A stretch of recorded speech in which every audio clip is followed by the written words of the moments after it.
Our mind goes over the top about the negative, naturally, because of our brain's negativity bias. We are evolutionarily equipped to give greater emphasis to negative experiences instead of positive ones.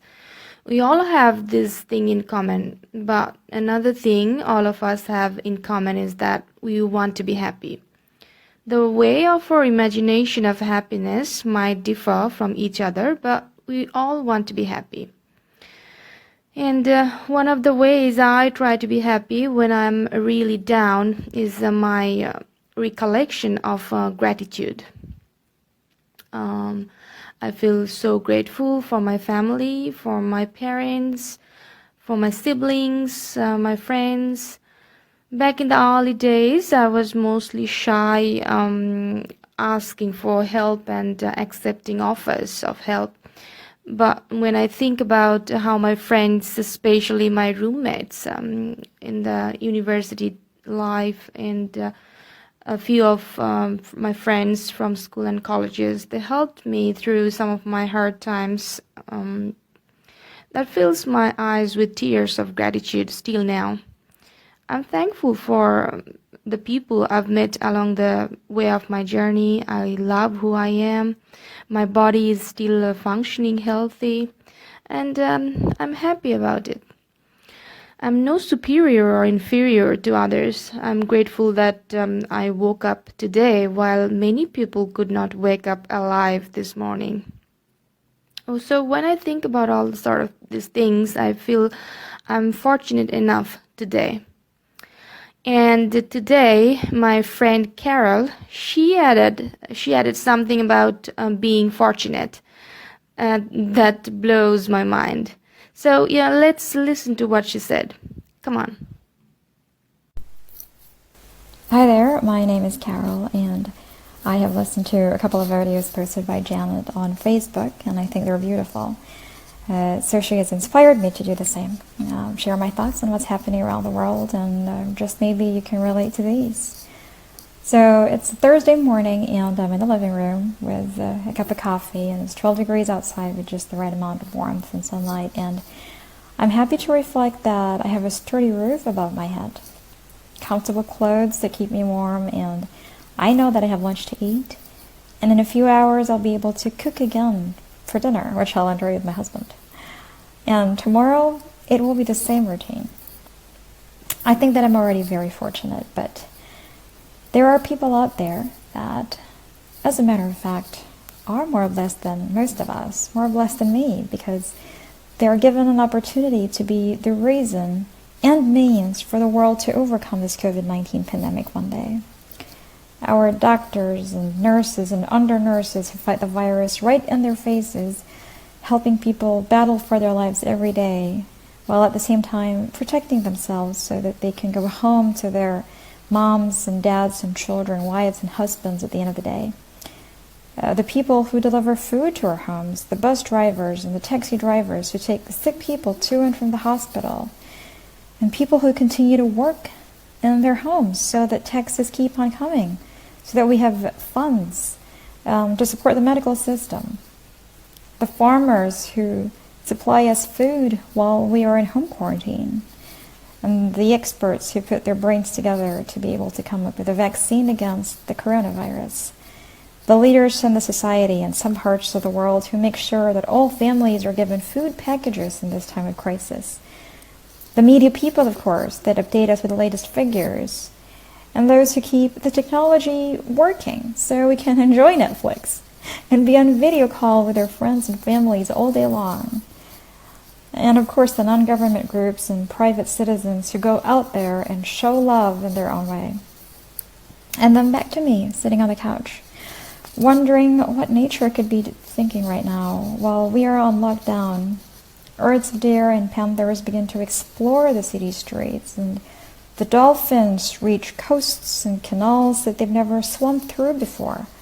The beautiful schools of jellyfish that were floating in the shores in the Philippines, which I just saw on Instagram, and I thought it was the most magical scene I have ever laid my eyes on.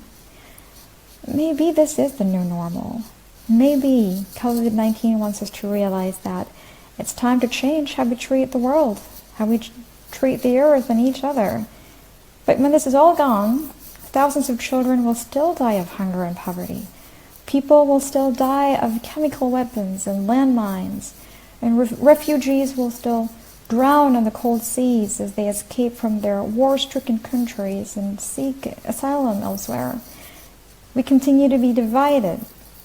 We continue to tolerate discrimination, and walls and borders will continue to stand there, stronger than ever.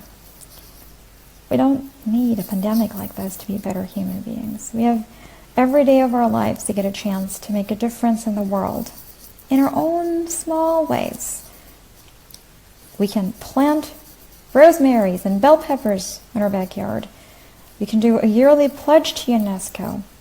Adopt a rescue dog and send a video message to your grandma so she can watch it as often as she likes. And forget about the car. Take the bike to work and get some fresh air. Learn a new language. Create toys out of recycled materials. Bake for mom and dad. Maybe it is long overdue, but it's time we became more engaged, more involved, and in touch more often. Someday is now, guys. It is today. Tack för att du lyssnade. Thank you for listening, and take care.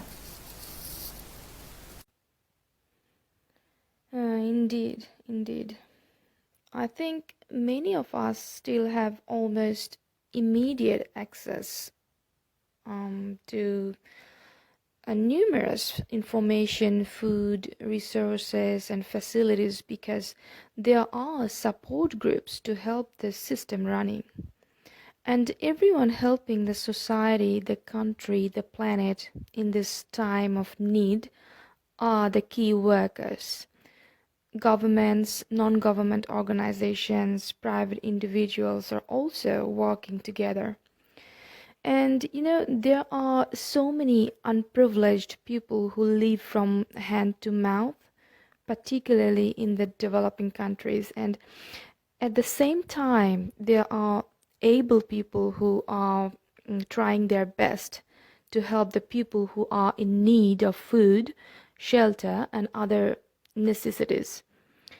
And sometimes I've even seen people who have less give more. And I think the ones who have less are focused on the present day, while the ones who have more think about future to a larger extent.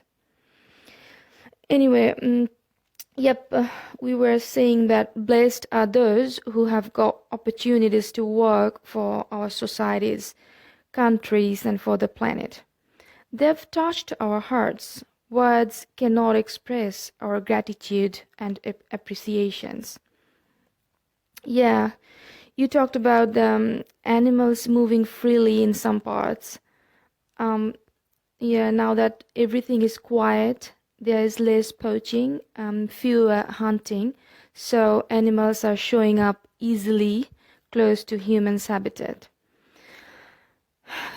Current condition is showing us that we can adjust things if we need to. We can redefine protection and well-being if we have to. But again, we don't and we never ever wanted a pandemic for being more human. We hope tomorrow is going to be different than today, and we hope it only gets better and better. Thank you very much, Carol, for joining me and sharing your thoughts with us. And thank you guys, thank you all for listening. Love you.